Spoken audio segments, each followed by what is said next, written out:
Let's look at the idea of continuity. First of all, just kind of in general life, a continuous process is one that takes place gradually without interruption or abrupt change. Well, mathematically, continuity at a point is defined as a function f continuous at a if the limit as x approaches a of f of x equals the function at a. And then if f is not continuous at a, we say that a is a point of discontinuity. Now, looking at this definition, this is actually implicitly requiring that three things be true to have f continuous at a. So our definition, it was continuous at a if the limit as x approaches a of f of x equals f of a. Well, first of all, this is assuming then to be continuous that f of a must be defined, because it can't equal the limit if it's not defined. So we're first assuming to have continuity that the function value at a is defined, so a would need to be in the domain of f. Secondly then, in order to have continuity, the limit must exist, because how can the function at a equal the limit as x approaches a if the limit doesn't exist? So the limit exists, and in order for the limit to exist, the left-hand limit has to equal the right-hand limit. And then the third condition is the one that's explicitly stated here, which says that once the function is defined at a, if it equals the limit as x approaches a of the function, then the function is continuous at a. Graphically, we can see, first of all, at a, we would need to have the function defined there, and you can see that it equals f of a here.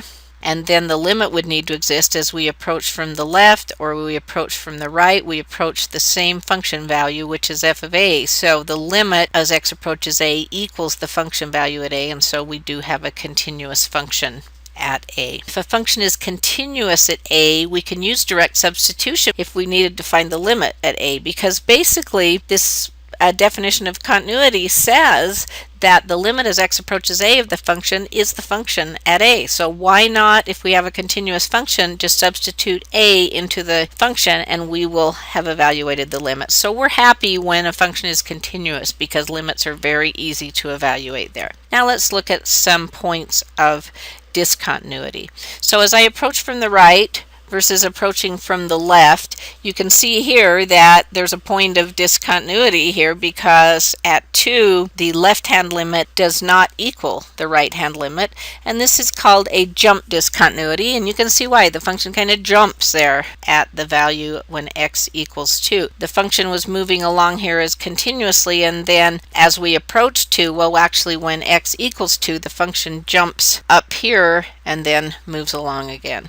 So you can see the left-hand limit does not equal the right-hand limit, therefore the function has a discontinuity at 2. Here's another example. Now this time, if you're moving along here, the limit exists, but there's a hole right there. So the function is not defined at 3. Doesn't exist there. The left-hand limit does equal the right-hand limit, but the function value itself doesn't exist at 3. This is called a removable discontinuity, and why it's called a removable discontinuity is essentially you could plug that hole if you would define the function value at 3 to equal the limit at 3. So in this particular case, the left-hand limit and right-hand limit equaled 13/5. So if we define the function at x equals 3 to be 13/5, then we have removed the discontinuity and we have a continuous function. Here we have another example. There is a point of discontinuity for this particular function at x equals 0. As we move along the function, it essentially ends up heading towards infinity. And actually the left-hand limit and the right-hand limit both go to infinity, but the function is not defined here, and this is called an infinite discontinuity, since we're heading towards infinity. One last type of discontinuity. As we move, looking for limits, as we move along the function from the right-hand side, left-hand side, these do not ever equal each other because this function continues to oscillate between -1 and 1. Because the left-hand limit never equals the right-hand limit, it's not continuous there, and it's called an oscillating discontinuity.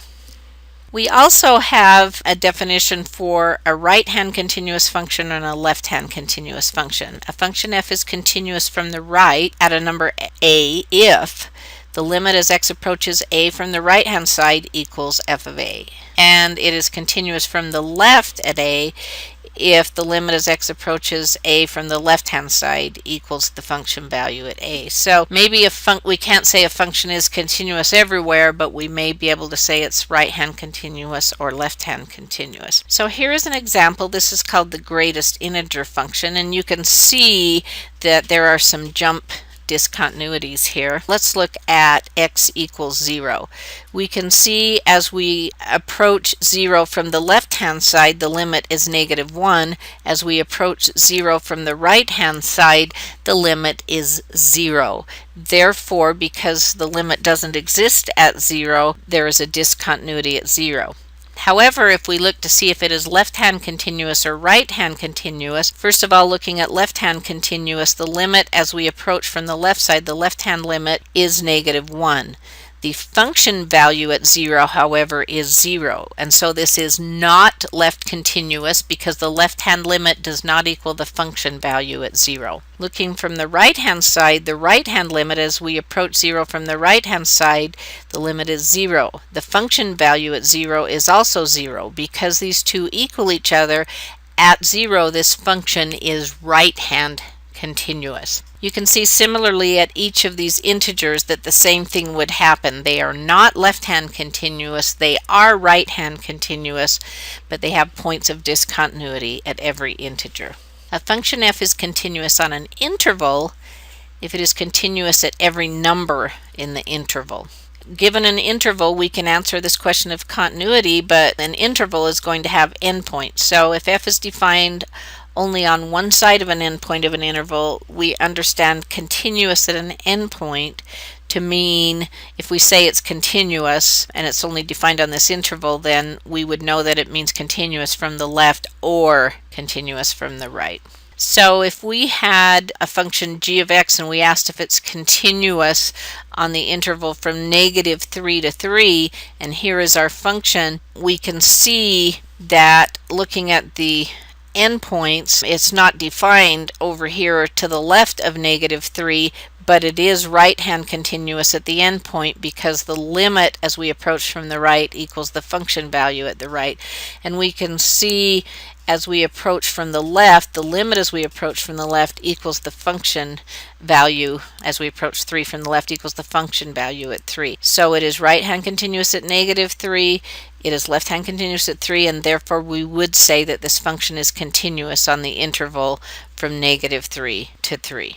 So just to kind of summarize, we can see some different functions, and this first one is a continuous function because the left-hand limit equals the right-hand limit, which equals the function value at 0. In B, there's a discontinuity at 0 because even though the left-hand limit equals the right-hand limit, the function value is not defined at 0.